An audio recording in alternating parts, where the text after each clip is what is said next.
तो हम लोग का कल इजिप्ट खत्म हो गया था, ठीक है। आज हम लोग मेसोपोटामिया पढ़ेंगे।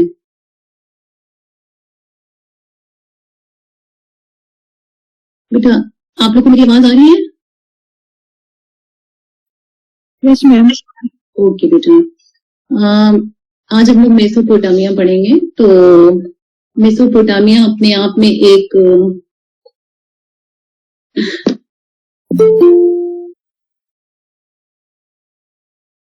दरअसल इतने ढेर सारे काम आ जाते हैं ना मैम, तो सुबह से मैं बस वही भागदौड़ में रहता हूँ। कोई नहीं कोई बात नहीं, हम स्टार्ट करते हैं। बहुत अच्छा लगा आप जुड़े और हमसे सभी लोग आ भी चुके हैं, और लेकिन थोड़ा कम बच्चे आते हैं, तो ये थोड़ा सा मन में ये होता है कि सभी लोग रहते तो और अच्छा रहता है। आपकी जैसे होता है ना कि आप बोल रहे हैं और आधे लोग सुने आधे लोग नहीं सुने। हाँ जी। क्योंकि आपके जितने भी लेक्चर अभी तक हो चुके हैं, इन लोगों को सुनना चाहिए यूट्यूब पे, और यूट्यूब से सुनकर क्वेश्चन बनाना चाहिए। क्वेश्चन बनाने के बाद आपसे सवाल ग्रुप पे करना चाहिए कि मैम ये चीज है, मुझे ऐसा लगता है। तो वेलकम है मैम, और प्लीज स्टार्ट कीजिए आप। अब किसी का वेट नहीं करना है आप प्लीज। मैं स्लाइड शेयर कर रही हूँ।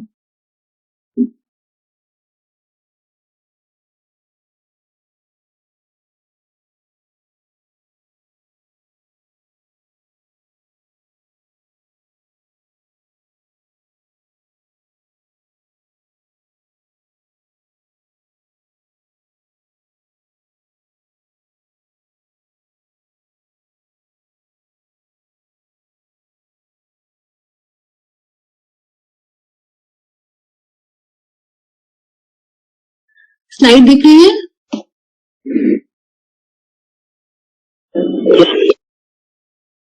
Yes ma'am. ओके बेटा, आप रिस्पॉन्स फ्रिक्वेंटली करो ना। हम लोग आज मेसोपोटामिया के बारे में पढ़ेंगे, और थोड़ा बहुत हमने कल डिस्कशन कर लिया था। मैम जस्ट अ सेकंड, मैं ये कहना चाह रहा हूँ सभी को कि मैम अगर क्लास में हैं और आप लोग ज्वाइन किए हैं तो रेस्पॉन्स इक्वली दीजिए। यस आपको समझ में आ रहा है या आप उनको सुन रहे हैं। आप नहीं बोलेंगे तो मैम को लगेगा या मुझे लगेगा कि आप सिर्फ ज्वाइन करके छोड़ दिए हैं और आप कहीं और हैं। तो प्लीज डियर ऑल, सभी लोग रेस्पॉन्स कीजिए मैम को कि मैम आप जो चीज बोल रही हैं समझ में आ रहा है या हमें ये चीज पता है। हाँ, तो हम लोग स्टार्ट करते हैं। मेसोपोटामिया मैंने कल भी बताया था, थोड़ा सा उसको आज थोड़ा रिपीट कर दे रही हूँ कि ये वर्ल्ड की सबसे पहली सभ्यता मानी जाती है, ठीक है। ये दो नदियां थी, हिंदी में भी बता रही हूँ इंग्लिश में भी बता रही हूँ। दजला और फरात, वो हिंदी में है, और इंग्लिश में टाइग्रिस एंड यूफ्रेटिस। इन दोनों नदियों का नाम इंग्लिश में ये है। तो ये दो नदियों के बीच में ये सभ्यता, ये सिविलाइजेशन, इसका ओरिजिन हुआ था इन दो नदियों के बीच में। दजला फरार एंड इसका English name Tigris and Euphrates. Mesopotamia civilization framed on the bank of the Tigris and Euphrates river in what is today Iraq and Kuwait। ये आज की डेट में इराक एंड कुवैत माना जाता है।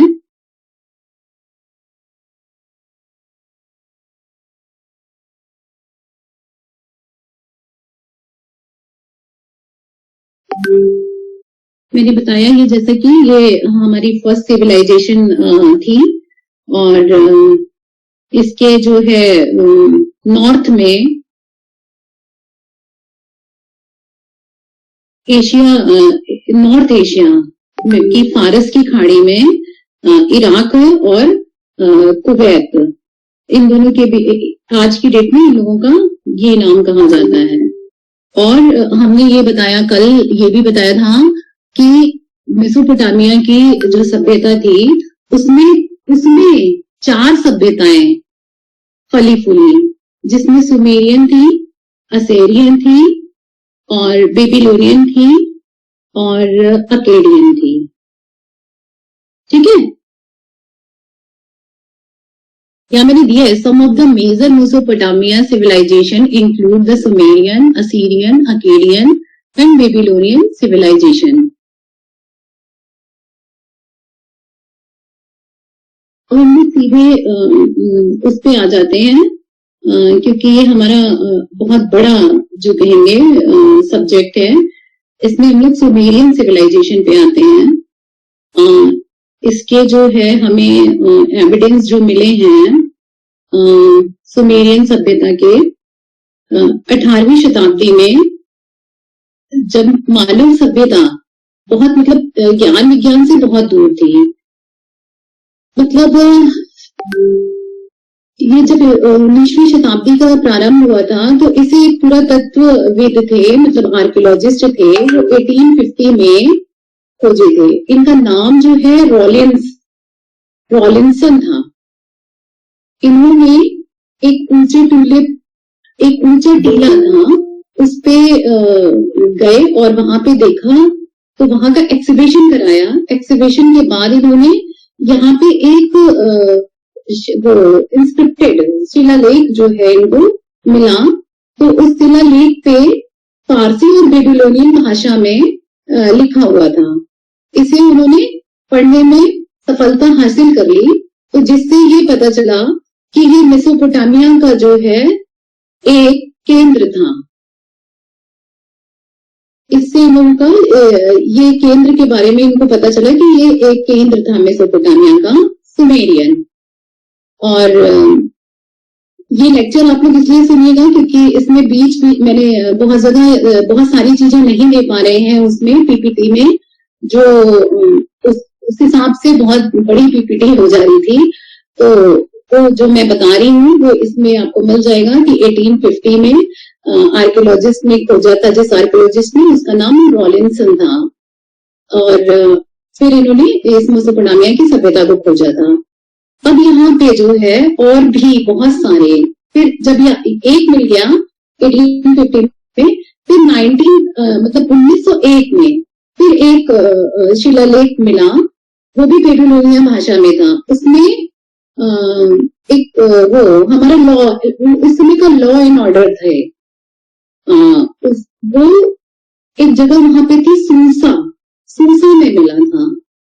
तो जहां पे इनकी लॉ एंड ऑर्डर थे, चूंकि ये पढ़ लिए गए थे, और अभी मैं लॉ एंड ऑर्डर इसका अलग से पढ़ाऊंगी, क्योंकि ये एक अपना इंडिविजुअल क्वेश्चन ही बनता है, कोड ऑफ हम्मुराबी, तो वो थोड़ा बड़ा है। अभी आगे आएंगे तो उसको बताएंगे हम। अभी यहाँ पे इसका जिक्र इसलिए नहीं कर रहे हैं कि ये आपके चारों सभ्यताओं में आएगा, कोड ऑफ हम्मुराबी, कि उसी के हिसाब से ही अगर कहा जाए कि वर्ल्ड का पहला लिखित कानून जो कहेंगे वो बेबीलोनिया में बना, कोड ऑफ हम्मुराबी।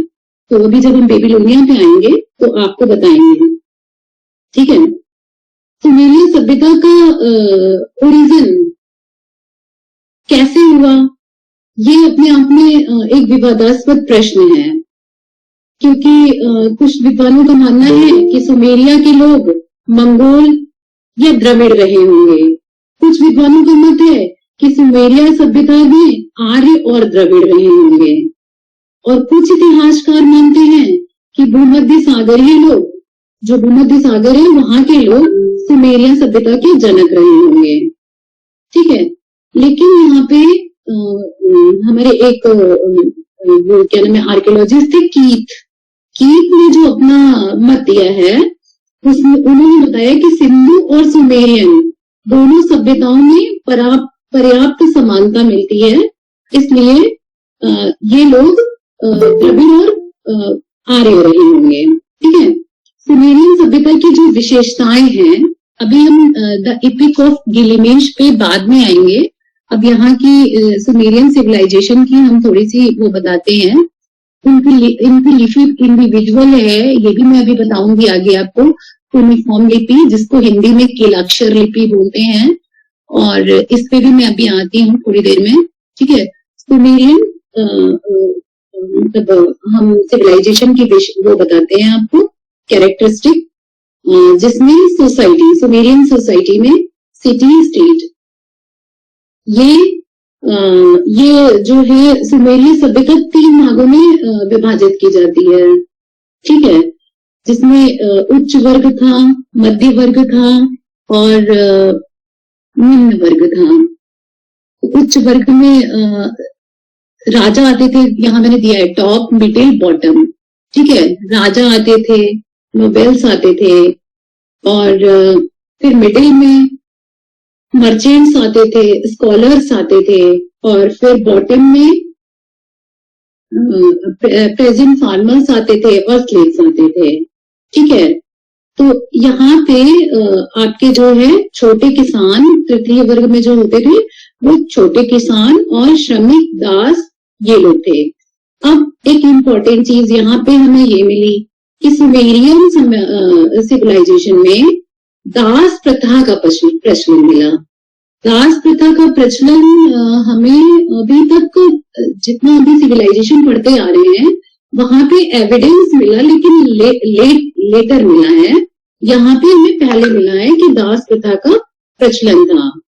और यहाँ पे जैसे मिश्र में मैंने बताया था कि समाज में स्त्रियों का बहुत सम्मान था, वैसे ही हमारे जो है मेसोपोटामिया की सुमेरियन सिविलाइजेशन में भी इस जो हमारी लेडीज थी उनको बहुत ज्यादा सम्मान प्राप्त था।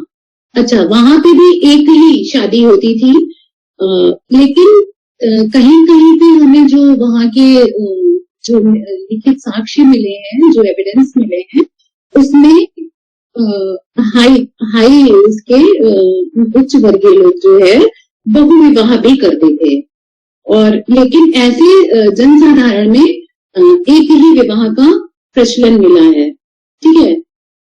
वहां पे उनका खान पान, रहन सहन बहुत ही मतलब रिच क्वालिटी का था।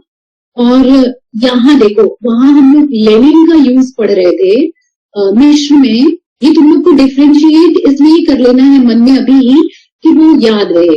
वहां पे हम लोग लेनिन का यूज पढ़ रहे थे। अब यहाँ पे हम जो बात कर रहे हैं, सूती और ऊनी वस्त्रों का उपयोग मिलना शुरू हो गया था। सूती और कॉटन और ऊनी वस्त्रों का प्रयोग मिलने लगा था। यहाँ से हमें जो ये साक्ष्य मिला है वो ये मिला है कि हम लोग मतलब उस समय पक्के मकान में रहने लगे थे, पक्का हाउस जिसे कहेंगे, कच्चा हाउस, पक्का हाउस में रहने लगे थे, ठीक है। यहाँ से हमें जो है कंगन, हाथ के कंगन मिले हैं, गले का हार मिला है और रिंग मिली है, कान में पहनने वाले कर्णफूल मिले हैं, और मतलब कई तरह के आभूषण मिले हैं, जिससे ये पता चला कि यहाँ के लोग आभूषण के, ज्वेलरी के बहुत शौकीन थे। और जो इनकी मेन वो थी खाने पीने की जो मेन चीजें थी, उसमें गेहूं था, जौ था, खजूर था और बाजरा था, ठीक है। अब यहाँ पे हमें जो है, अगर हम लोग ये देखें तो कितने आश्चर्य की बात है कि आज जो हमारे समाज में विद्यमान है, उस समय भी विद्यमान थी दहेज प्रथा का प्रचलन। डावरी का प्रचलन जो है हमें सुमेरियन सोसाइटी से मिलता है। लगा ना इंटरेस्टिंग? रिस्पॉन्स करो तो लगेगा हाँ सुन रहे हो। अच्छा, हमको लगा सबके सब एक साथ कहाँ गए। ठीक है। अब यहाँ जो है स्टेट उर, ये मैंने ऊपर दिया है, उर, एरिच, किश, इसमें डिवाइडेड थी, ठीक है। और फार्मिंग एंड ट्रेड्स ये मैं बता चुकी हूँ। एजुकेशन ये लोग जो है only upper class boys were educated, ठीक है। अपर क्लास बॉयज जो है एजुकेटेड होते थे।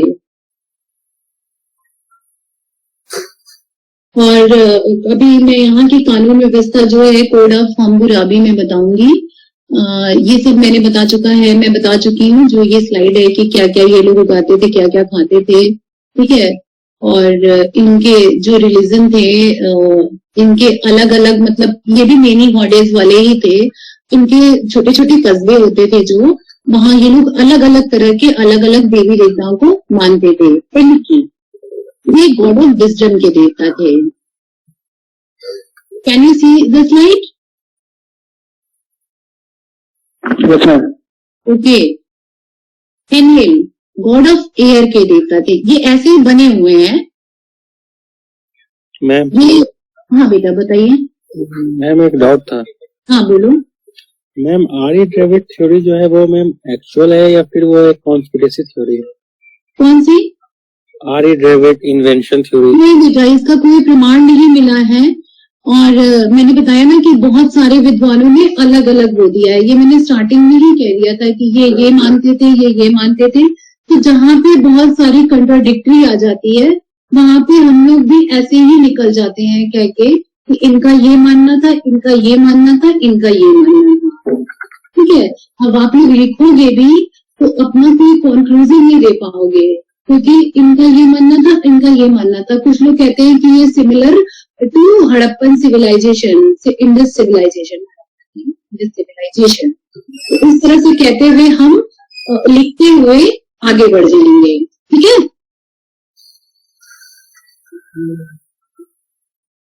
ओके ओके, तो हाँ भाई हम कहेगी समझे कि नहीं समझे, ठीक है। तो ये अगला क्या था कि हम बता रहे थे, हाँ उता गॉड ऑफ सन और Inanna goddesses of love and war, ये इनके देवी देवता थे।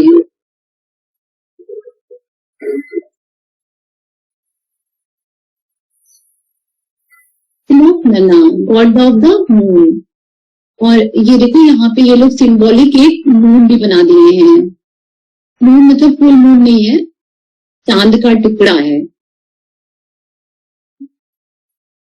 हम नेक्स्ट सिविलाइजेशन पे आते हैं, इसकी मेसोपोटामिया की नेक्स्ट बेबीलोनियन। ये ध्यान से पढ़ना क्योंकि इसमें जो है क्वेश्चंस बहुत बनते हैं, बनेंगे। इसी में कोड ऑफ हम्मुराबी आएगा, इसी में यूनिफॉर्म लिपि आएगी, और इसी में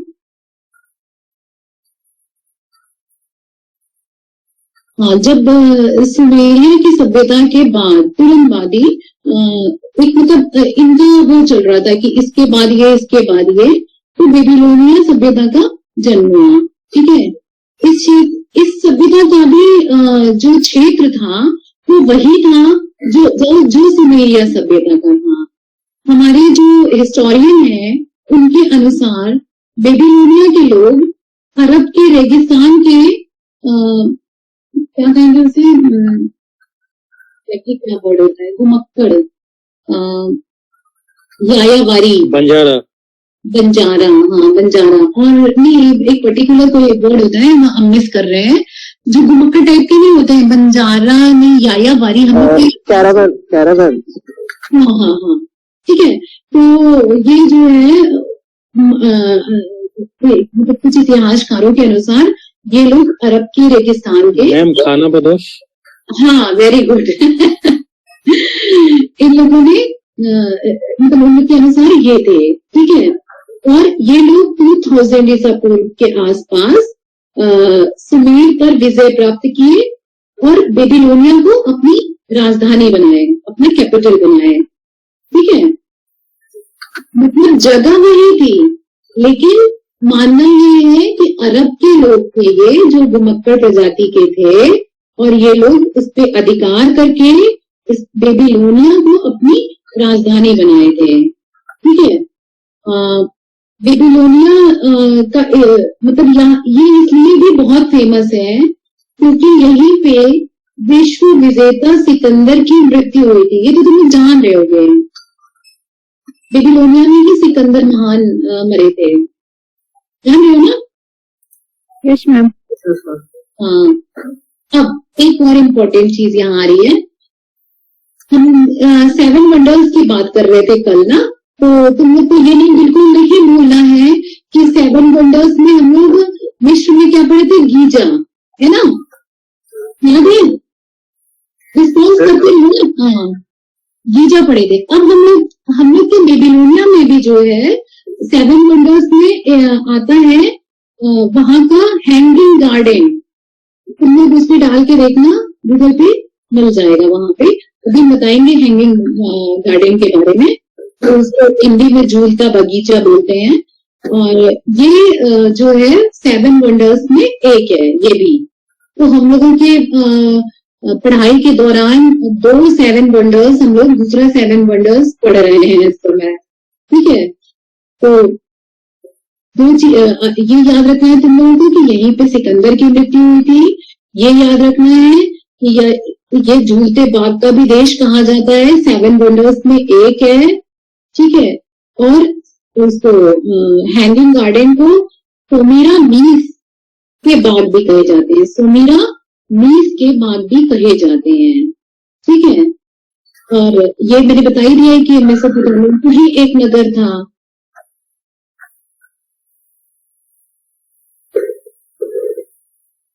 उनका जो है हम लोग वो पढ़ते हैं सामाजिक जीवन जो था, economic life. Babylonia economy based on agriculture, ठीक है। ये तो हर ही जगह का है, अभी तक जितना भी पढ़ते आए हो हर जगह कृषि आर्थिक जीवन का मुख्य आधार जो है कृषि ही रहा है। यहाँ की भूमि बहुत उपजाऊ थी। क्यों उपजाऊ थी? क्योंकि ये 2 नदियों के बीच में था, तो वैसे ही यहाँ की भूमि उपजाऊ होगी, तो यहाँ के किसानों को जो है खेती करने में कोई परेशानी नहीं होती थी, इसलिए यहाँ फसलें बहुत अच्छी होती थी। उपजाऊ भूमि होने के कारण तो उन लोगों को बहुत आराम हुआ। अब they raised cattle and sheep, main crop were barley, ठीक है। इनका जो सोशल स्ट्रक्चर था वो वही जो पीछे था वही यहाँ भी है एक तरह से, अपर मीडियम एंड लोअर। तो अपर मीडियम लोअर में यहाँ पे क्या हुआ, पुरोहित, अपर में पुरोहित जुड़ गए, ठीक है। पुरोहित मतलब जो मंदिरों की पूजा करते थे, मंदिरों में पूजा करते थे, और समाज के संपन्न व्यक्ति। और जो मिडिल में आते थे वो व्यापारी और किसान होते थे। और जो इनके दास वर्ग, मैंने बताया था कि यहाँ पे दास वर्ग का प्रचलन हो गया था। यहाँ का मेन शासक जो है, ये मैंने यहाँ दे दिया है, ये वही चीज क्या बताना, king, noble, freeman, military personnel and civil servant. Babylonian education started at the age of 8। Education is exclusive for children of wealthy families. They were taught is so-called tablet house. There they were trained to exercise knowledge over script, cuneiform and language. अभी cuneiform के बारे में detail बताएंगे। If a student pass final exam, he/she will become a scribe. अगर ये exam पास हो जाते थे तो इन्हें स्क्राइब मींस लेखपाल के उसमें रख लिया जाता था। अब हमें ये देखना है कि यहाँ का जो मेन शासक था, रिलीजन अभी बताएंगे, शासक था वो हम्मुराबी था। हम्मुराबी को ही विश्व का, वर्ल्ड का प्रथम कानून निर्माता माना जाता है। उसी की मैं बात कर रही हूँ, कोड ऑफ हम्मुराबी, ठीक है। ये अभी हम अलग से बताएंगे क्योंकि ये इंडिविजुअल क्वेश्चन बनता है।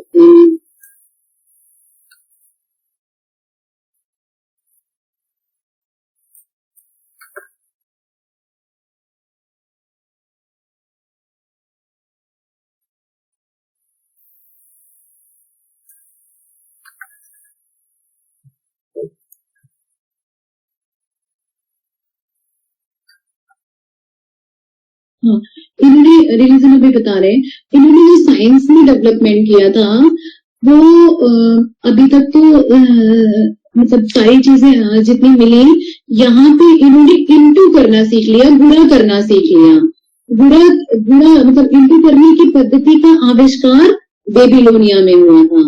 अभी तक हम लोग देख रहे थे कि सूर्य घड़ी का आविष्कार किया था मिस्र ने, यहाँ पे इन्होंने जल घड़ी का आविष्कार कर लिया था। ठीक है, ये अब ज्योतिषी का भी हमें जिक्र आने लगा है।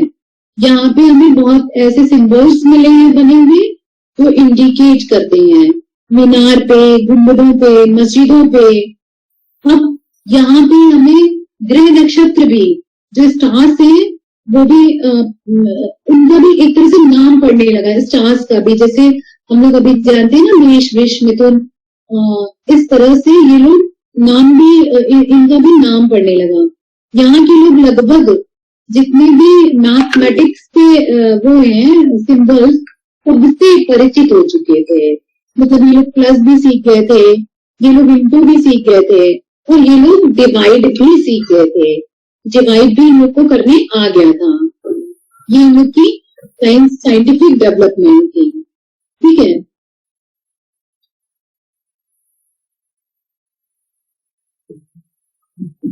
इनकी जो आर्ट थी, आर्ट जो है इनकी, इसलिए हम बहुत तेजी में बढ़ रहे हैं ना, इनकी 4 सिविलाइजेशन पढ़ना है हमें मेसोपोटामिया में। तो इनकी जो आर्ट थी वो देखने के बाद लगता है कि बहुत ही सुंदर, मतलब बहुत सुंदर बनी हुई दिखी। तो मान के चलो कि ये लोग बहुत आर्किटेक्ट, उसमें उनका जो दृष्टिकोण था बहुत प्लान्ड वे में दिखा। ये नहीं कि कहीं कुछ बना है, कहीं कुछ बना है, कहीं कुछ बना है, ऐसा नहीं था। बहुत प्लान्ड वे में, जैसे अगर कोई चीज बनाई जा रही है तो उसके आगे बागीचे बना दिए गए, बागीचे मतलब वो चीज ज्यादा सुंदर लगे। हाँ, तो इस तरह से उन्होंने वो भी बहुत सिस्टमैटिक ढंग से, जो हमारे एग्जीबिशन में पाए गए वो भी बहुत सिस्टमैटिक। जो यहाँ के स्कल्पचर्स बने, वो स्कल्पचर्स, इसका भी माइक म्यूट है, वो म्यूट कर लेती है क्योंकि उससे थोड़ा सा आदमी को गड़बड़ होता है। ठीक है, तो हम क्या बता रहे थे कि ये लोग जो भी स्ट्रक्चर बनाते थे बहुत ब्यूटीफुल बनाते थे। ये कॉन्सेप्ट आज का नहीं है कि जैसे कोई भी चीज बनाई जा रही है तो उसके आगे बागीचे बनाए जाए, या ये हमारा पहले का बेबीलोनिया में ही मिल गया था ये कॉन्सेप्ट कि उसके आगे बागीचे वगैरह बनाए जाने लगे। अब जो मंदिर या मस्जिद या जो भी ये लोग बनाते थे, जो भी इमारतें बनाते थे, उसपे यूनिफॉर्म हिंदी में कीलाक्षर लिपि का प्रयोग होने लगा।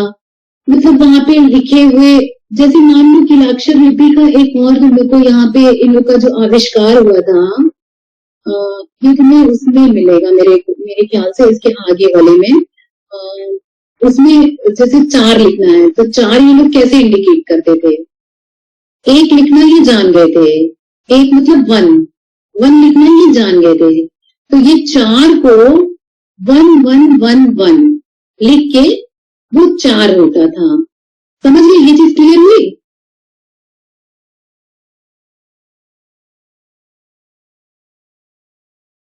कोई सुन नहीं रहा है? Yes ma'am. भैया तुम लोग कहाँ चले जा रहे हो? तो ये समझ गए ना कि 4 ये लोग कैसे लिखते थे। मान लो हमें 5 लिखना है तो 1 1 1 1 5 बार बना देते थे। तो ये इनकी मतलब एक तरह से ये सीख तो गए थे जोड़ना, लेकिन ये लोग लिखते ऐसे ही थे यूनिफॉर्म लिपि में। ठीक, अब इनके जो है, इनके भी मेनी गॉडेस थे, गॉड थे। ठीक है, अब ये भी इनका चीफ गॉड होता था, जो गॉड सिटी ऑफ बेबीलोन होता था। और हर जगह के अलग अलग, मतलब इनमें भी बहुत सारे कस्बे में डिवाइडेड था, बहुत सारे इनके अपने छोटे छोटे केंद्र थे। तो वहाँ अलग अलग तरह के इनके गॉड थे, अलग अलग तरह के नाम थे। ये न्यू ईयर फेस्टिवल, हाँ एक चीज और इन लोगों ने खोजी थी न्यू ईयर फेस्टिवल पे, याद आया कि जैसे उसके आधार पे सूर्य और चंद्रमा की जो गति होती है उसके आधार पे विश्व वालों ने तो खोज ही लिया था 360 दिन। अब इन लोगों ने भी उसकी खोज कर ली थी कि उसकी गति के आधार पे ये लोग महीने के बाद साल का डिवीजन कर लिए थे, और उसी आधार पे यहाँ पे मैंने दिया है the new year festival of Marduk was assured fertility in the field. ये लोग मतलब जो साल का पहला दिन होता था, ये लोग उस जोड़ को बना लिए थे कि ये साल का पहला दिन होगा, और इसकी गणना वो सूर्य और चंद्र की गति के आधार पर करते थे। ठीक है,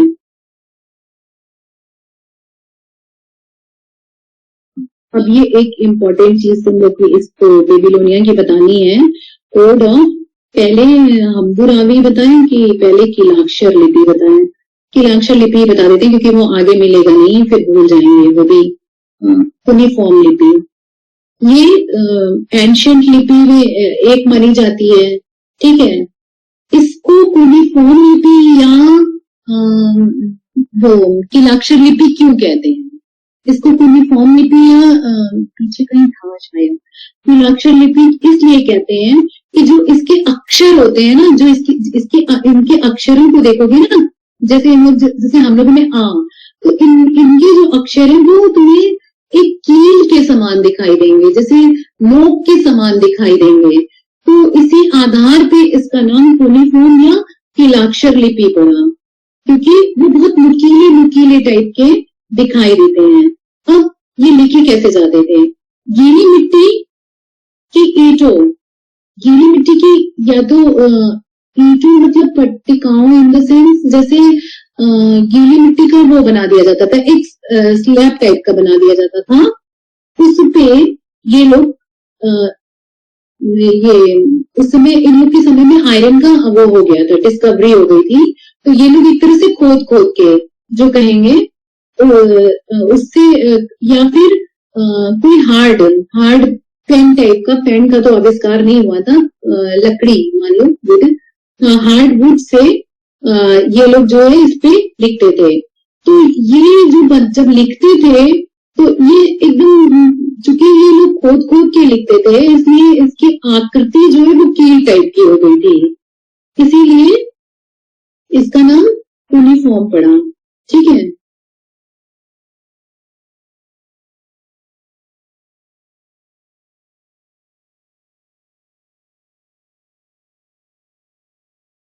एक स्लाइड मैंने पीछे छोड़ी है, गिलमेश, ये भी बता दे नहीं तो छूट जाएगा, ये बहुत इम्पोर्टेंट चीज थी। यहाँ पे एपिक ऑफ गिलमेश मैंने दिया है। Cuneiform is also script that one of the world first great work of literature, the epic of Gilgamesh. ठीक है, तो ये तुम लोग को बताना चाह रहे थे कि जैसे हम लोगों का महाकाव्य, हम लोग के महाकाव्य क्या है, कोई बताएगा? हम लोग का एपिक क्या है? हाँ, रामायण, महाभारत, भगवद गीता। ठीक, हम लोग के एपिक काव्य ये हैं। तो ऐसे ही इनके यहाँ गिलमेश था, गिलगामेश नहीं, गिलगामेश था। तो गिलगामेश जो है एरेक के प्रथम राजवंश का 5वां शासक था। उसी ने जो है अपने साहस की बहुत सी कथाएं प्रचलित कराई, और बाद में बेबीलोनिया के जो वो थे, राइटर्स थे, उन्होंने सभी कथाओं को एक जगह इकट्ठा करके उसको एपिक बना दिया, महाकाव्य बना दिया। ठीक है, और ये इसका अगला साइड ये है। हाँ, इस तरह का हमें बेबीलोनिया म्यूजियम में भी मिलता है, मतलब रखा हुआ मिलता है। और इसका सबसे पहला जो है वो मिला है हमें असुर नेपाल के पुस्तकालय में मिला है। और ये जो है दूसरी मतलब 2nd सेंचुरी BC में लिखा हुआ मिला है।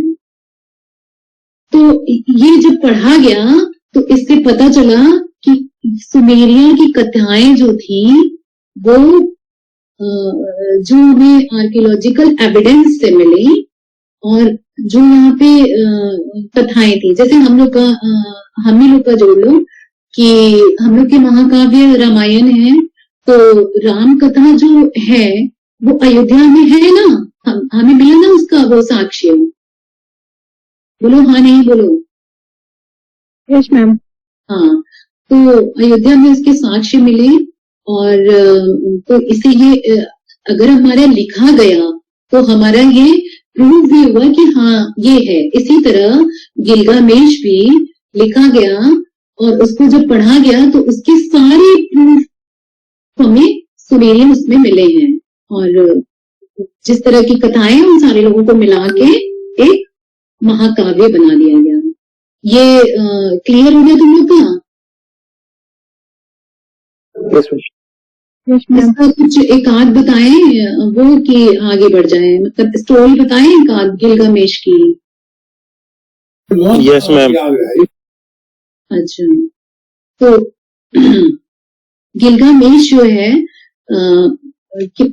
प्रारंभ में बहुत ही जो है अत्याचारी और बहुत ही विलासी टाइप का राजा था। तो उसके अत्याचार से एरिक के नागरिक जो है वो बहुत परेशान हो चुके थे। तो वो फिर एक मतलब देवता जो इनके इनकीडू नाम का देव था उसके पास गए।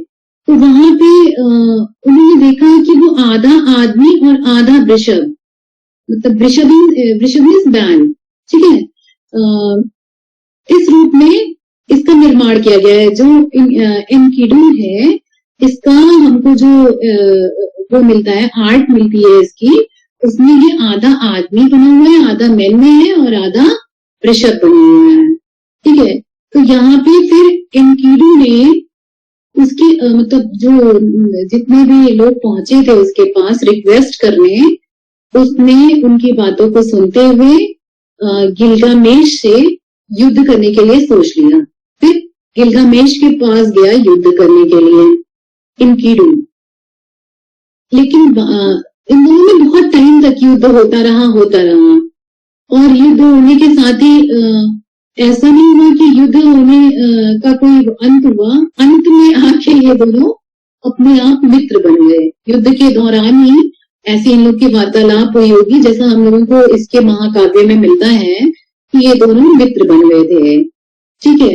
एक अलग जगह हमें ये मिलता है कि हुम्बबा नाम का जो है दैत्य, उससे बहुत परेशान थे लोग, ठीक है। और वो फिर देवता के पास गए, तो फिर वो देवता भी आके युद्ध किए। तो इस तरह से हमें उसमें दिया है कि गिलगामेश का जो है यहाँ पे उन्होंने वध किया। तो गिलगामेश की मृत्यु का जो है आख्यान हमें यहाँ से मिलता है कि गिलगामेश का यहाँ पे डेथ हो गई। जो दूसरे आख्यान के अनुसार उसमें उनकी मृत्यु हो गई थी और यहाँ हुम्बबा दैत्य ने इनकी मृत्यु कर दी थी, मतलब इनको मौत के घाट उतार दिया था। तो इसलिए गिलगामेश जो है महाकाव्य, इसमें ऐसी बहुत छोटी छोटी कहानियां हैं। जल प्रलय की कथा से भी ये रिलेटेड है कि मतलब जल प्रलय हो रहा था तो मैं देवता मनुष्य की जाति को नष्ट करने के लिए एक बार देवता जो है मनुष्य जाति को नष्ट करने के लिए जल प्रलय पर उतारू हो गए थे। तो यहाँ पे एनकी अभी हम ऊपर बताए एनकीडू, और यहाँ पे एनकी नाम का एक व्यक्ति जो समुद्र का रहस्य पूरा जानता था। ये जल प्रलय 7 दिन तक चलता रहा। फिर यहाँ पे गिलगामेश की वो हुई, एंट्री हुई और गिलगामेश ने जो है फिर यहाँ पे भी इनसे मित्रता कर ली। तो इसी तरह के छोटे छोटे वो मिलते हैं। तो अगर आता है तो आप लोग बताना कि यूनिफॉर्म लिपि में लिखा हुआ है कि लाक्षर लिपि में लिखा हुआ है। ये एक पट्टिका पे है और देखो तुम लोग कैसे उकेरी हुई लिखी हुई है, दिख रही है ना? Yes ma'am. Yes ma'am.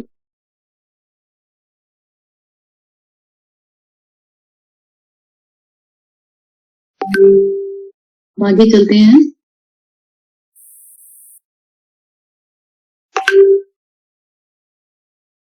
कुनिफॉर्म लिपि हो गई, गिलगामेश हो गया, जो इसका मेन है उसको हम लोग नहीं छोड़ेंगे। कोड ऑफ हम्मुराबी पे आते हैं, कहाँ था,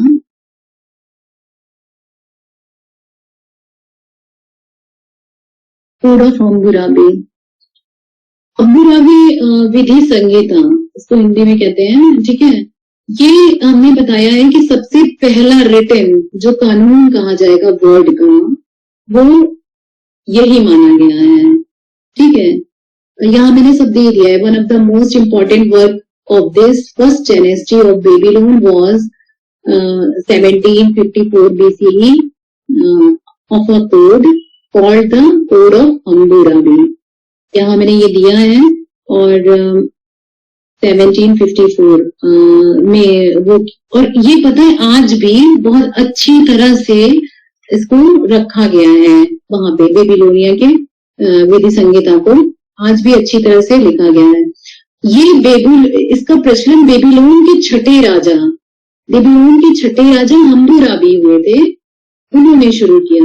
उन्होंने अपने शासनकाल में कानून को तैयार किया और उसे एक पत्थर पे खुदवाया, मतलब अपना कानून जो बनाया वो पत्थर पे खुदवाया। अभी आगे हम लोग अशोक पढ़ेंगे तो अशोकन पिलर्स पे भी तुम्हें मिलेगा कि पशुओं का वध ना करें, उनके भी अपने जो लॉ एंड ऑर्डर्स थे एक तरह से वो लिखवाए गए थे।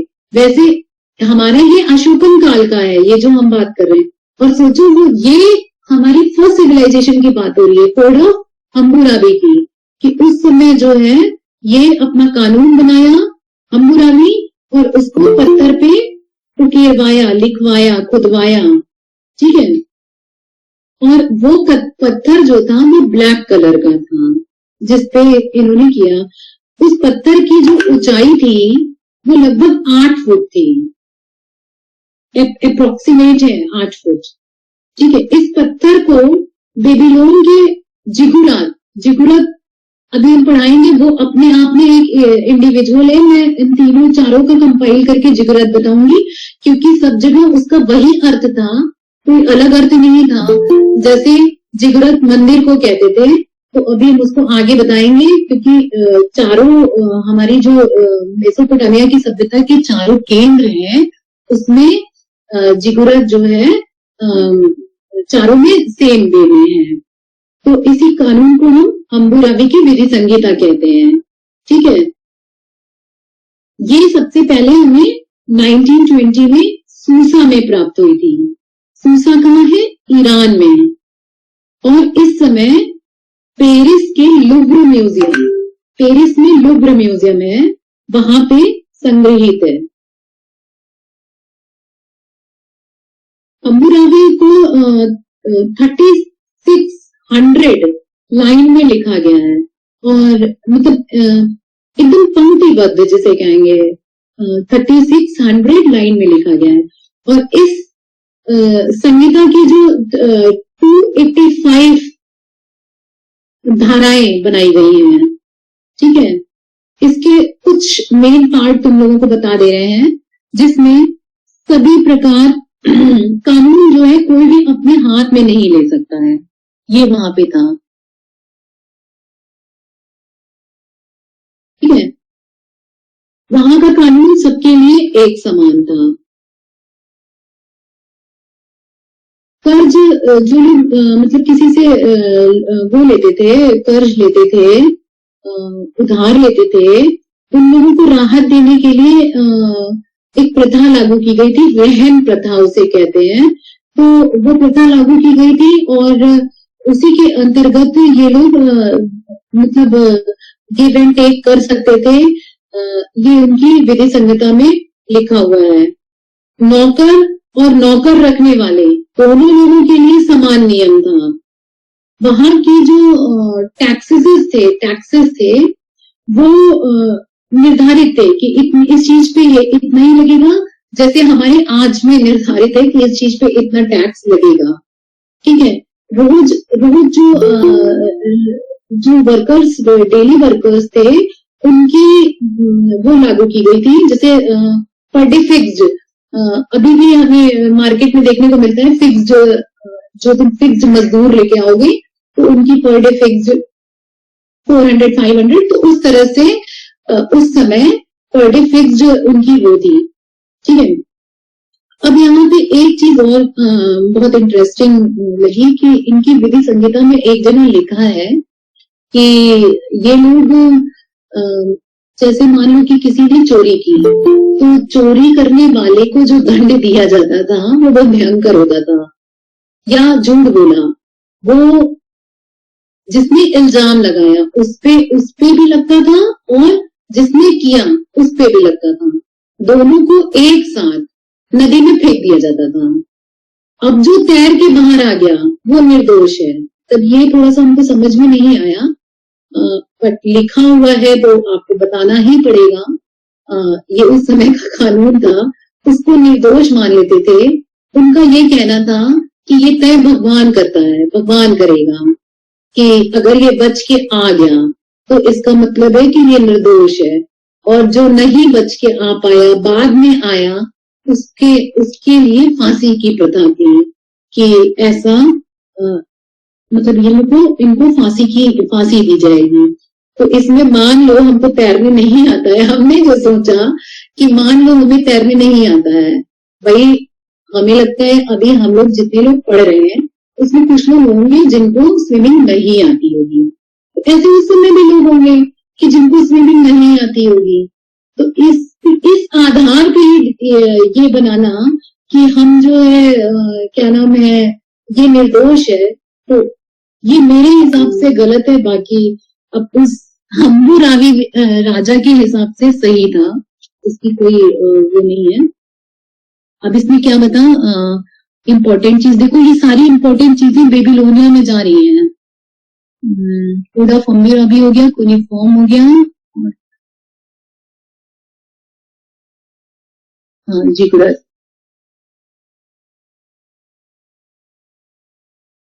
नहीं अभी हम वो नहीं बताए ना तुम लोगों को, एक वो छूट रहा है, वो हैंगिंग गार्डन ना, बेबीलोनिया का जो, Yes, ma'am. हाँ बेबीलोनिया का हैंगिंग गार्डन जो है, मैंने बताया ना 7 वंडर्स में एक है। ठीक है, अब उसको सोचो, उस समय ऐसा बनाया गया होगा कि तुम एंटर करोगे तो तुमको लगेगा कि अरे ये हवा में झूलता हुआ बगीचा पूरा, मतलब पूरा हवा में झूलते हुए जो बगीचे, जिस गार्डन में तुम लोग अभी जाते हो वो तुम्हें हवा में दिखाई देंगे।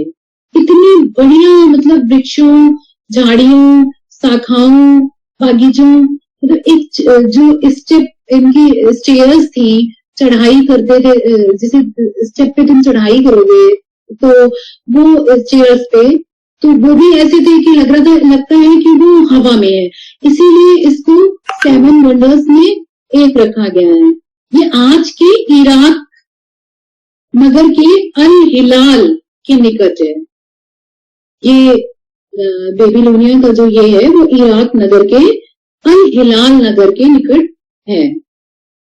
इसको जो है 600 वर्ष पूर्व कराया गया था, और इसका जो फर्स्ट एविडेंस है वो 2nd सेंचुरी बीसी में हुआ था। मतलब उस समय के बाद एक बार भूकंप आया था, तो थोड़ा सा ये मतलब थोड़ी सी, बहुत ज्यादा नहीं, ये इसका क्षरण हुआ था, ये थोड़ा सा क्षरित हुआ था। तो इसको फिर क्या नाम है, नुम्बी चाइड चाइड इनका नाम ही नहीं बोल पाते हम, नुम्बी चाइडेनार ने इसको 600 वर्ष में इसको मतलब सही कराया था, जो भूकंप आने के बाद सही कराया गया था। ठीक है, और इसका जो है इसकी छत वत जो ऐसे बनाई गई है कि मतलब वो तुम, वही जो मैं अभी बता रही हूँ कि तुमको यही लगेगा कि ये लटकता हुआ बागीचा है पूरा, और इसमें कोई ऐसा मेन चीज बताने के लिए नहीं है। बस यही है कि इसको देखने के बाद जो है यहाँ पे मतलब ऐसा लगता है कि बहुत हरी हरी घाटियां हैं, बहुत हरे हरे वो हैं। अब जिगुरात पे आते हैं हम लोग।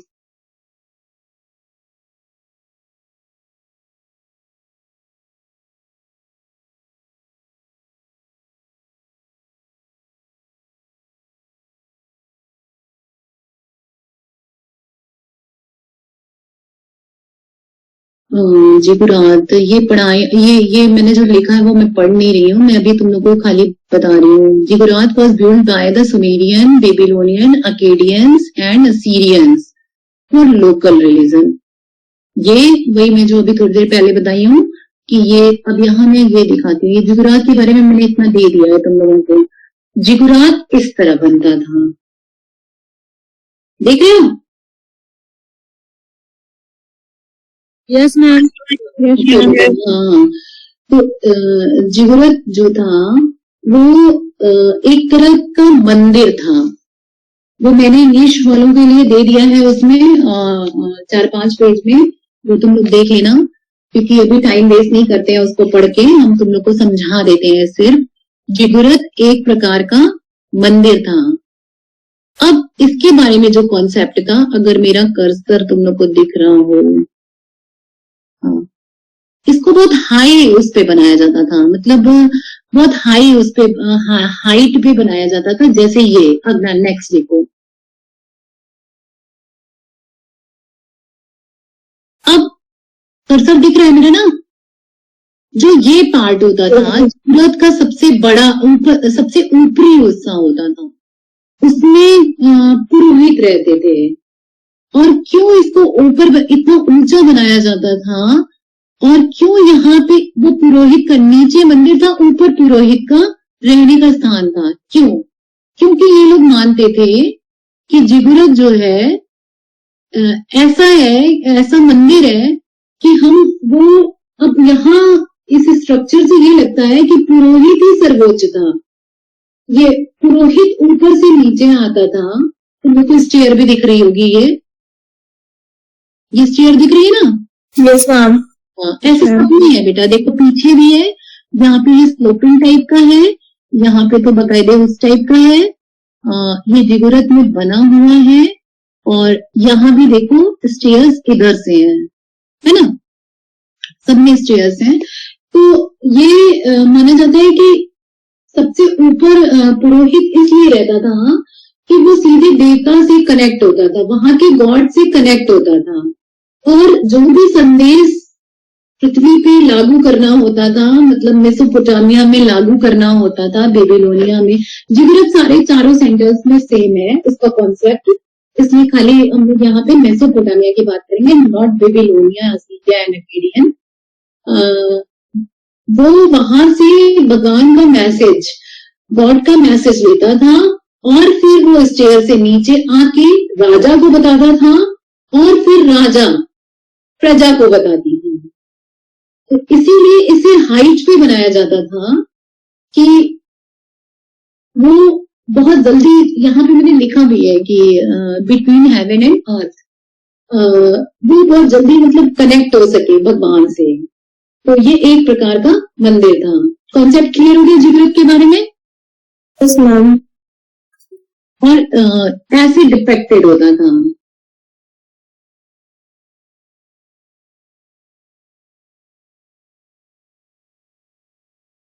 सीरियन हम आज इसलिए इसे खत्म करेंगे, नहीं तो फिर तुम लोग नेक्स्ट वीक में भूल जाओगे, फिर तुम लोग का कोई कंफ्यूजन होगा. Without hesitation ma'am. हाँ, व्हाट्सएप पे आराम से कर सकते हो विदाउट हेजिटेशन. हाँ, आप बताओ बेटा. मैम ये पूछना था, और मतलब वो लोग कैसे बिलीव कैसे कर लेते होंगे कि मतलब ऊंचा मंदिर बनाने से एकदम कैसे कनेक्शन हो जाता होगा? ऐसे तो अब की जनरेशन में तो बहुत लंबे लंबे बिल्डिंग्स होती हैं. हाँ, ये अब की जनरेशन की बात है ना, जब हमारे पास सारी चीजें उपलब्ध हैं, जब हमारे पास सारे संसाधन उपलब्ध हैं, कि हमें हमारी जितनी साइंस एंड टेक्नोलॉजी डेवलप्ड है, सब इतनी ऊंची ऊंची बन जा रही है कि हम भूकंप भी आ रहा है, अर्थक्वेक भी आ रहा है, तो कोई असर नहीं आ रहा उतनी ऊंची ऊंची बिल्डिंगों पर. अब तुम सोचो उस समय के लोग कितना डेवलप रहे होंगे कि ये भी बहुत ऊंची ऊंची बनाई गई हैं, लेकिन सोचो कितना डेवलप रहे होंगे कि ये लोग, कि भूकंप आए या कुछ भी आए, पहले तो और भी चीजें नहीं थी, तो तूफान वगैरह जो भी आता था, तो ये लोग सोचते थे, पढ़ने में ऐसा आता है कि ये लोग सोचते थे कि ये भी एक दैवीय प्रकोप है. अब ना तुम साइंस ज्योग्राफी जान रही हो कि क्या चीज टकराई तो बूंद बनी, क्या चीज से बादल बना, क्या चीज से क्या नाम है ओले पड़ रहे हैं, बारिश हो रही है, बर्फ गिर रहे हैं, तो ये हम लोग आज जान रहे हैं। जब ये साइंस, हमारी साइंस एंड टेक्नोलॉजी डेवलप हो चुकी है, तब हम लोग जान रहे हैं। जब वो लोग नहीं जानते थे तो वो लोग इसको ईश्वर का एक प्रकोप मानते थे कि अब ये ईश्वर हमसे नाराज हुआ है। अगर बर्फबारी होने लगी तो ईश्वर बहुत नाराज है, ठीक है। इस तरह का ये लोग वो मानते थे। इन लोग का अपना उस समय का मानना था, अब ये मानना था उन लोगों का। अब उसमें हम कुछ नहीं कर सकते हैं कि हम सबसे ऊपर पुरोहित रहेंगे तो वो सीधे गॉड क्या मैसेज देता होगा भाई। हमें भी आश्चर्य होता है ये सोच के, वही गॉड मैसेज दिया, इनसे कैसे कनेक्ट हो जाते होंगे, ये भी समझ में आ रहा। अब वो रोते होंगे यार। अब उसमें क्या ये ऐसा मानना था कि वो लोग गॉड से, ये हमें जो रिटन एविडेंस मिले हैं ना बेटा, उसके आधार पे हम बता रहे हैं कि वहां पे पुरोहित रहने का स्थान होता था जिगुरत में सबसे ऊपर। और ऐसा माना जाता है कि ये इसलिए हाइट पे बनाया जाता था कि गॉड का जितना हाइट पे रहेगा उतना गॉड से कनेक्शन जल्दी होगा, और वो गॉड के मैसेज लेके नीचे आके राजा को बताएंगे, फिर राजा प्रजा को बताएगी। ऐसा अब उस समय का तो हमको सब कुछ आर्कियोलॉजिकल एविडेंस पे निर्भर रहना पड़ रहा है। आज का ना तुम्हें रिकॉर्डेड है, आज का सब चीज तुम्हें एक सेकेंडरी बुक में मिल रहा है, primary book and secondary book में। लेकिन उस समय तो हमें जो उस समय के आर्कियोलॉजिकल एविडेंस थे उसी पे हमें मानना पड़ेगा कि ये चीजें हुई, उन्होंने लिखे वो चीजें माननी पड़ेंगी जिसको लोगों ने पढ़ लिया। अब ये भी एक आश्चर्य की बात है कि हर लिपि को पढ़ लिया गया। अब क्या पता वो एग्जाम्पल दैट, क्या पता वो क्या लिखे हो और हमने उसको क्या पढ़ा। यस मैम, वही चीज है। अब ये सारी चीजें तो हमें माननी ही पड़ेंगी। आगे चलिए। अरे टाइम दो सिविलाइजेशन बच रही है, लेकिन मैं इसको खत्म करूंगी। तुम लोग 10 मिनट का समय दो, क्योंकि अकेडियन में कुछ भी नहीं है आगे, तो मैंने स्लाइड में दे दिया है यहाँ पे। अकेडियन असीरियन में है, तो असीरियन को मैं थोड़ा सा तुम लोग को वो कर देती हूँ। मेन इसका जो सेंटर, मैं ये कहना चाह रहा हूँ कि इनकेस अगर आप आज अगर चाह रहे हैं कि क्लास ओवर हो जाए, तो कल के डेट में आप जो एक लिंक क्रिएट करके कल एक क्लास ले लीजिएगा। आलोक जी कल आप नहीं है तो ठीक नहीं रहेगा। नहीं, कोई प्रॉब्लम नहीं मैम, आप इंडिविजुअल भेज सकते हैं। बस इन्फॉर्म स्क्रीनशॉट भेज दीजिएगा और अटेंडेंस भेज दीजिएगा जितने लोग ज्वाइन करेंगे। नहीं आलोक जी, हम अगले हफ्ते फिर 3 ले लेंगे ना। कल की अगर नहीं ले रहे हैं तो इनको को खत्म करना ही है हमें। और सेम है तो अभी 10 अगर इनकेस आपका छूट है, जैसे कुछ टॉपिक हैं तो कल आप ले सकते हैं, हमारे बिना भी ले सकते हैं, ऐसा कोई जरूरी नहीं। हम कह रहे हैं ना कि बच्चे भूल जाएंगे। और कल मतलब अभी अगर आप नेक्स्ट वीक रखेंगे तो भूल जाएंगे, अगर कल ले लेंगे तो ज्यादा बेटर होगा। हाँ, बहुत लंबा अब बच नहीं रहा है, क्योंकि हमने दो जो इसकी मेन दो वो थी वो बता दिया इन लोगों को। असीरियन और अकेडियन बचा है। अकेडियन में बहुत कुछ है नहीं, असीरियन ही थोड़ा सा है, तो वो मैं सोच रही हूँ 10 मिनट में खत्म कर दूँ ये। हाँ बिल्कुल, अगर 10 मिनट है तो हाँ आई हैव 10 मिनट। बच्चों तुम्हें कोई दिक्कत नहीं है बेटा? No ma'am.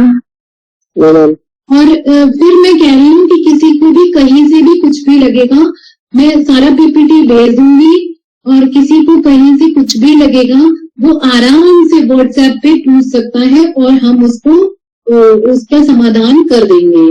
ठीक है? Okay ma'am. हाँ, असीरियन एम्पायर जो था इससे रिलेटेड। हेलो। हाँ मैम, हम लोगों को कुछ पीपीटी वो फ्री प्रिपेयर करना है या कोई बुक वगैरह भी पढ़ना है? बेटा बुक्स अगर आपके अब तो अभी तो ऑफलाइन है, तो वो बुक्स ये सब हम लोग व्हाट्सएप पे डिस्कस कर लेंगे बेटा। हाँ, क्योंकि बुक्स तो पढ़नी ही पड़ेगी, क्योंकि ये वैसे मेरी कोशिश रहेगी कि तुम लोगों को मैं भेज दूं कुछ ना कुछ इस पे। लेकिन बुक्स तो तुम लोग के सिलेबस तुम लोग के पास आलोक सर ने सेंड किया होगा, तो उसमें पूरी बुक्स की लिस्ट है, मैंने देखा है, इसमें पूरी बुक्स की लिस्ट है। तो असीरियन अकेडियन दोनों खत्म कर लेते हैं, अकेडियन पहले आ जाते हैं क्योंकि ये बहुत छोटा है। ये सेम जो हमारी तीनों चीजें चली आ रही थी, मतलब मेसोपोटामिया की सिविलाइजेशन में सुमेरियन, बेबीलोनियन और असीरियन सेम को फॉलो करते हुए ये आगे बढ़ा है। Around 3000 BCE, the Sumerian had significant cultural interchange with a group of northern Mesopotamia known as the Akkadians, named after the city-state of Akkad. The Akkadian language is related to the modern language. ठीक है, Arabic and Hebrew. These languages are known as Semitic language. The term Semitic comes from the biblical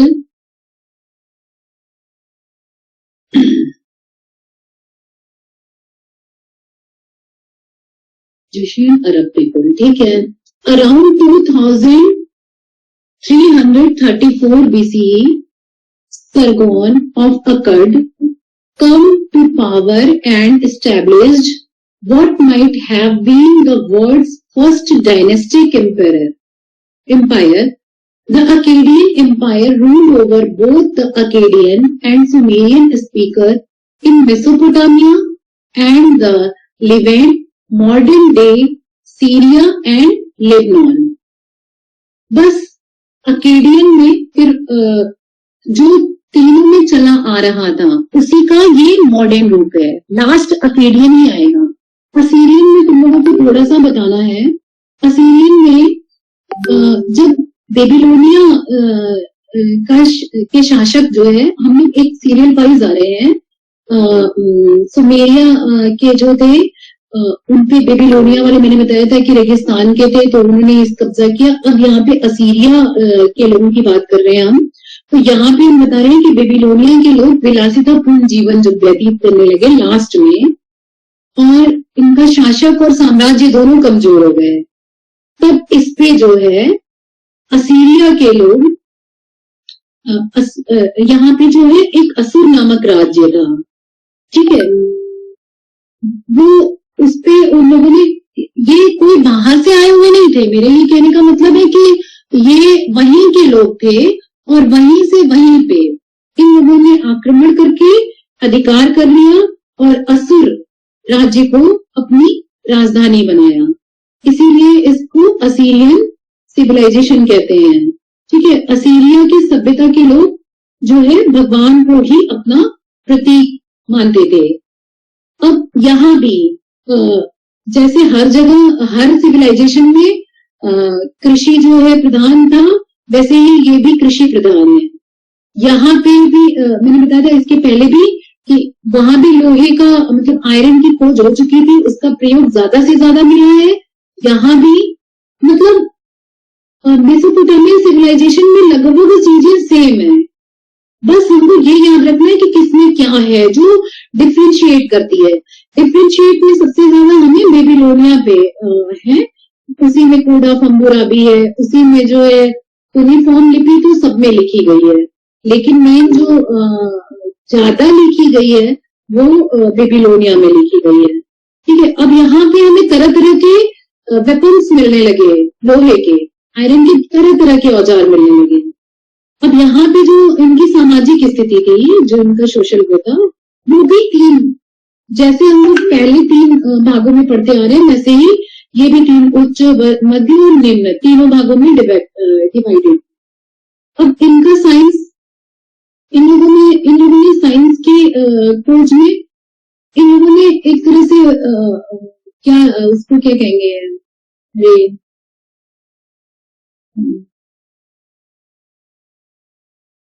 science की खोज में इन लोगों ने ये वनस्पति विज्ञान,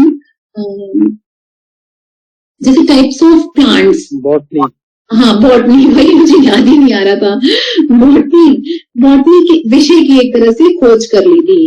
तो ये टाइप्स ऑफ प्लांट के बारे में जानने लगे। ये लोग जो है जैसे वहां की महिलाएं जो है कोई चीज जैसे रख दी और वो अपने जैसे होता नहीं है कि वो अनाज को इकट्ठा करना, तो कहीं भी रख दिया छुपा के और वो अंकुरित हो गया, निकल गया। तो इस चीज का जो प्रोसेस था वो इन लोगों के यहाँ डेवलप दिखाई देता है, ज्ञान हो गया था पूरी तरह से। और बाकी सब कुछ जिगुरात भी इसी में आएगा, ठीक है। अब ये जो वहां पे कोड ऑफ हम्बुराबी बना था वो यहाँ पे भी पालन होने लगा था इसका, इसमें भी सेम जो एम्परर बेबीलोन एम्परर था वही सेम इसमें भी फॉलो हुआ। इसलिए मैंने कहा ना लास्ट का दोनों बहुत छोटा है, अगर तुम लोग 10 मिनट टाइम दोगे तो खत्म हो जाएगा।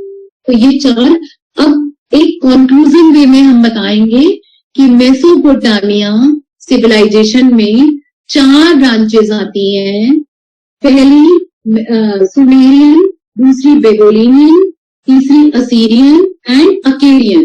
इन चारों को आपको याद रखना है। अगर मेसोपोटामिया पूरा आ गया तो थोड़ा थोड़ा करके, मतलब सबका सब चीज नहीं, बस मेन चीज करते हुए बाहर आके सब चारों में जिगुरत आएगा, चारों में थोड़ा हम्बुराबी नहीं आएगा क्योंकि सुमेरियन के बाद बना है बेबीलोनियन में, ये ध्यान रखना है, ठीक है। और हमें ये ध्यान रखना है कि हमारी पहली सभ्यता मेसोपोटामिया थी। हमें ये याद रखना है, इसका जो मेन पॉइंट है हमें ये याद रखना है कि पहला लॉ, रिटन लॉ वर्ड में कोड ऑफ हम्बुराबी के नाम से जाना जाता है, हम्बुराबी की विधि संहिता के नाम से जाना जाता है। हमें 7 वंडर्स में एक हैंगिंग गार्डन बेबीलोनिया में मिला है, ये याद रखना है। और असीरियन एंड अकेडियन सेम इसी को फॉलो करता है। तो अब अगर हम उन दोनों की बात कर रहे हैं तो सेम यहाँ पे इन दोनों की बात करेंगे। क्लियर हो गया बेटा आप लोग को? और इन दोनों की नदियों का नाम जरूर याद कर लेना, टाइग्रिस एंड यूफ्रेटिस, दजला एंड फरार।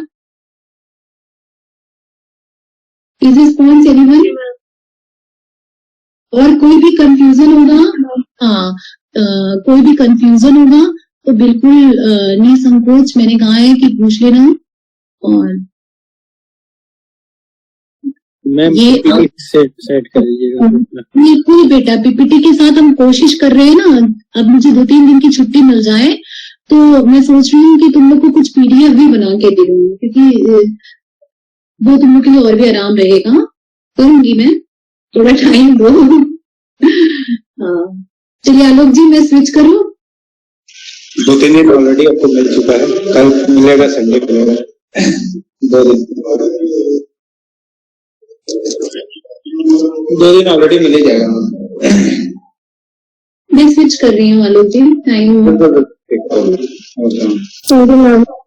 ओके बाय बेटा। Thank you ma'am.